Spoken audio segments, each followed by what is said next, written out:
Well, Britain's top anti-terrorism officer, Mark Rowley, has made an announcement on the incident and the ongoing investigation. He says that the attacker acted alone. The latest figures I now have that there are currently only 4 dead and 29 people were treated in hospital. Hundreds of detectives have been working through the night, and during that time I can confirm that we have searched 6 addresses and made 7 arrests. The inquiries in Birmingham, London and other parts of the country are continuing. It is still our belief, which continues to be borne out by our investigation, that this attacker acted alone and was inspired by international terrorism.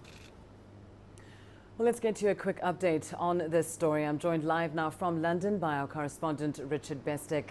Richard, we've just heard that statement there from Mark Rowley saying that the attacker acted alone. What more do we know about this attacker? And perhaps just give us any updates on the latest overnight developments. Well, those overnight developments, the arrest of 7 people and raids on properties in Birmingham and in London, linked to the fact that the police are now undertaking their counter-terrorist investigation on the premise that although this attacker worked alone, acted alone, they want to know something of his contacts, whether he had contact with ISIS directly or Al-Qaeda directly, so that they can establish what his motives, what his strategies were.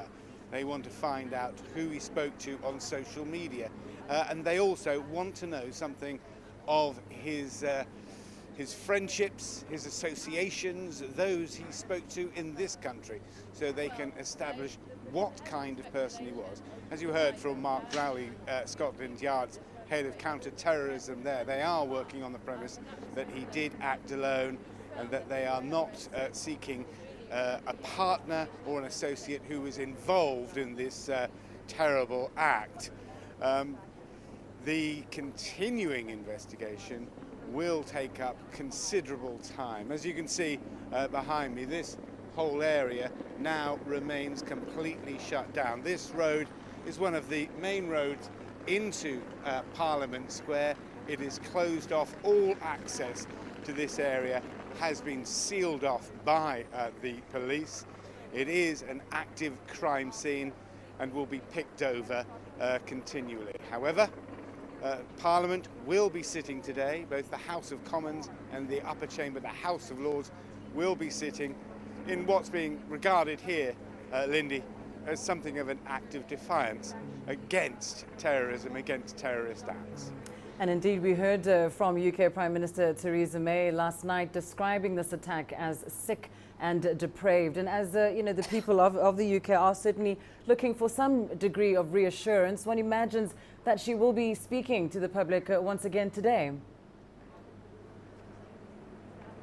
Yes, I mean, the House will be sitting, and we can anticipate a defiant statement from the Prime Minister Theresa May.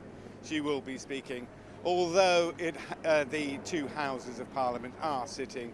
There's nothing like political normality currently going on in Britain. London and the country is in a state of shock following this terrorist act in which 4 people and the attacker were all killed. The Prime Minister will no doubt praise the actions of the police.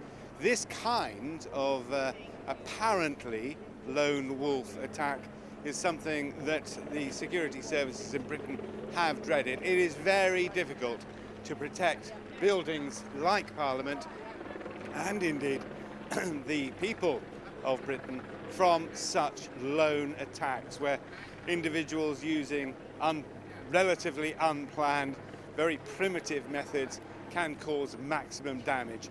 I would anticipate from Parliament today words of defiance and words of support for the bravery of the police, indeed particularly the police officer who died in the attack protecting Parliament, and also words of defiance saying that British democracy will not be affected by such acts. And of course, Richard, as you say, it's the action of security officers that indeed saved many lives. But do you think that Britain will raise its terror alert level?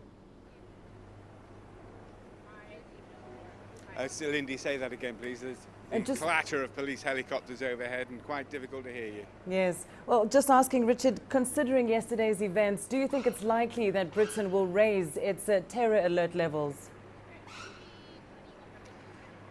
I don't anticipate that. It is already on the second highest level. Raising it to critical under the circumstances, according to Scotland Yard at least, would achieve little. There is no evidence that it requires this. In other words, this is not a coordinated, choreographed attack on Parliament. It is perhaps the actions of an individual. So we are at the moment on the second highest level of terrorist alert in this country, which suggests, which means that the police believe a terrorist attack is likely. The Scotland Yard's counter-terrorism officer suggests that there is no need to raise it beyond that, but it is currently very high, and you saw from the response yesterday to this attack, there is a clear and definitive plan in place to react very quickly to any kind of terrorist attack in the centre of London. But as I say, they can put plans in place, but there is very little they can do to prepare for the actions of a lone wolf. And this place, the heart of British political life, remains sealed off as the police continue their investigation.